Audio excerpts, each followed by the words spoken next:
Alors, bonjour, Éric Brodeur, massothérapeute et entraîneur fascia postural. Alors aujourd'hui, je vais vous parler d'un principe d'entraînement, une des façons d'entraîner les fascias afin de les garder jeunes. J'ajuste ça un petit peu. Bon.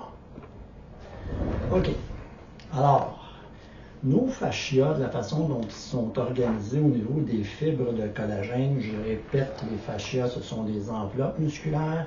Chacune des fibres musculaires a une enveloppe, chacun des muscles a une enveloppe, chacun des organes a une enveloppe. Puis bon, tout ça, ces enveloppes-là, une de leurs caractéristiques, c'est de permettre le glissement entre les différentes structures. Mais quand elles sont très bien organisées, elles permettent le glissement. Par contre, quand elles sont désorganisées, ben ça va moins bien. Je vais essayer de faire une vulgarisation de la chose. Donc, quand les fibres de fascia sont bien organisées, elles vont bouger librement. C'est comme un treillis, un filet de fibres qui bougent, mais qui glissent les unes contre les autres. Alors, quand c'est mal hydraté ou en vieillissant parce qu'on bouge moins, donc moins de mouvement, moins bonne hydratation et moins bonne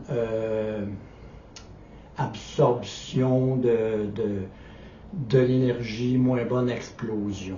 Donc, les tissus, ils bougent un petit peu comme ça pour permettre le glissement. Les muscles, eux autres, ils bougent en contraction, mais les enveloppes musculaires, les fascias, ils vont plutôt bouger en glissement. Bon, il n'y a pas que ça, mais c'est une des caractéristiques.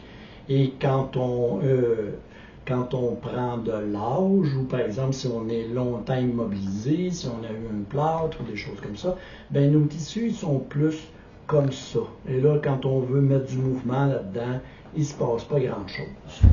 Je vous montre une image. J'espère que ça va bien se rendre à l'écran. Moi, je ne suis pas très techno, ça fait que je ne possède pas tous les moyens pour vous faire une belle démonstration techno. OK, donc si vous regardez cette image-ci, OK, je vais juste essayer de la mettre la plus... Bon, vous voyez d'un côté que les fibres sont organisées. Ça, c'est les muscles du mollet, les fascias du mollet. Et puis de l'autre côté, ceux qui sont bien organisés, hein, c'est une jeune fille qui fait du saut à la corde. Et là où c'est moins bien organisé, c'est les caractéristiques qu'on attribue aux personnes âgées. Donc, les tissus sont désordonnés. Et une des façons de garder ces tissus en santé, c'est de faire des mouvements de rebond où j'emmagasine l'énergie et j'explose. En termes là, de fascia, ils appellent ça elastic recoil. Donc, c'est un principe d'élasticité. L'élasticité, il ne faut pas confondre avec la souplesse. Hein. Je peux être très souple, mais pas avoir d'élasticité. Je peux ne pas être souple et avoir de l'élasticité. L'élasticité, c'est quand on étire un élastique, puis quand on lâche, ben, ça explose. Donc, les exercices que je vais vous démontrer, c'est pour garder cette faculté-là de pouvoir emmagasiner l'énergie pour exploser. À ça, je vais rajouter aussi que pour les marqueurs de santé pour une approche anti-âge. Okay? Donc, il y a 3 trucs qui nous indiquent notre âge biologique. Si on... Encore une fois, je fais ça simple. Il y a la sarcopénia, c'est la perte de masse musculaire. Il y a la dynapénia qui se trouve être la perte de force musculaire. Et il y a voyons, le terme m'échappe. Eh bien, le powerpénia. Excusez-moi. Alors, le powerpénia, c'est le principe qui est relié à la force de pouvoir emmagasinés pour exploser. Et ça se passe beaucoup plus au niveau des enveloppes musculaires des fascias que du muscle en tant que tel. Bien sûr, muscles et fascias, ça travaille ensemble tout le temps.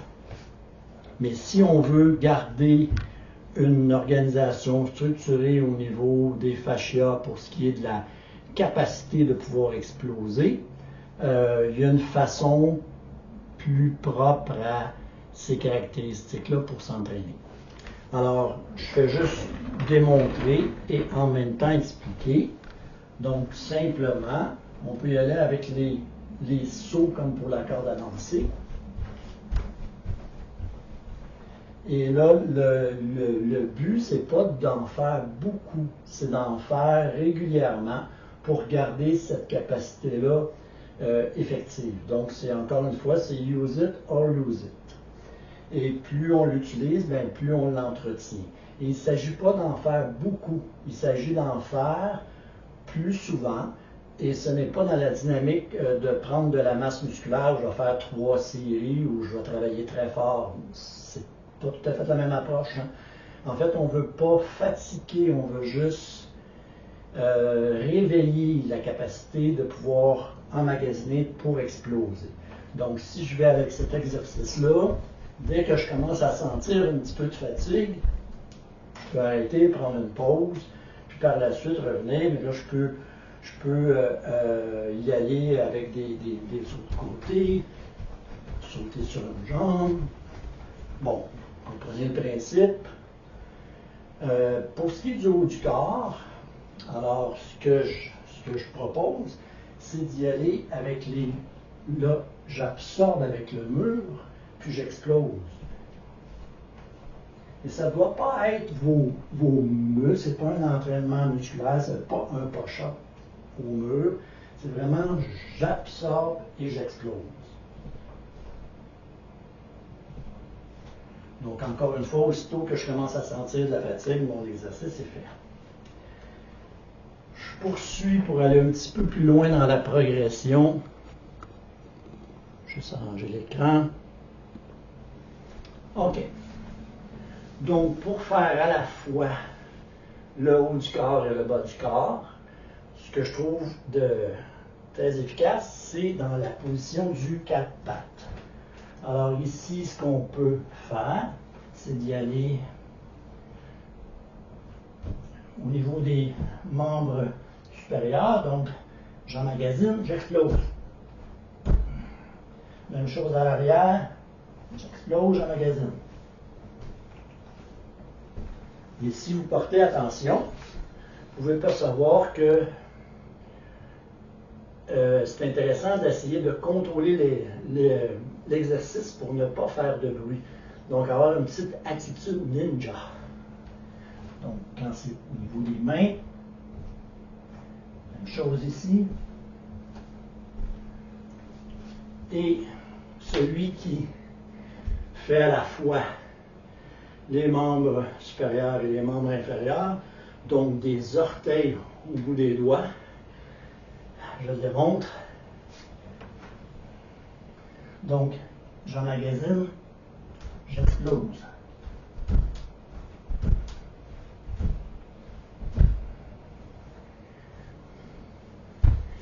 Alors, quand même, je suis un peu essoufflé. Donc, il est plus demandant. Allez-y progressivement. Commencez par des rebonds, des sauts avec les push-ups au mur. On peut le faire en position de push-up aussi au sol. Mais l'idée, c'est d'y aller avec le principe d'emmagasiner l'énergie et exploser. Comme ça, vous travaillez dans une forme d'entraînement qui est plus dans une perspective de travailler au niveau des fascias pour la caractéristique d'explosion. Et le dernier exercice, le plus difficile, mais vraiment, là, c'est un des exercices que je fais à tous les jours de ce temps-ci. Et ça paraît pour les autres exercices que je fais. Quand je travaille plus en renforcement et que j'ai fait ça comme réchauffement, moi je le garde à vie. Et voilà. Donc j'ai essayé de garder ça simple. L'idée, c'est d'entretenir sa capacité d'exploser. Et pour ce qui est de garder son corps jeune, on ralentit la perte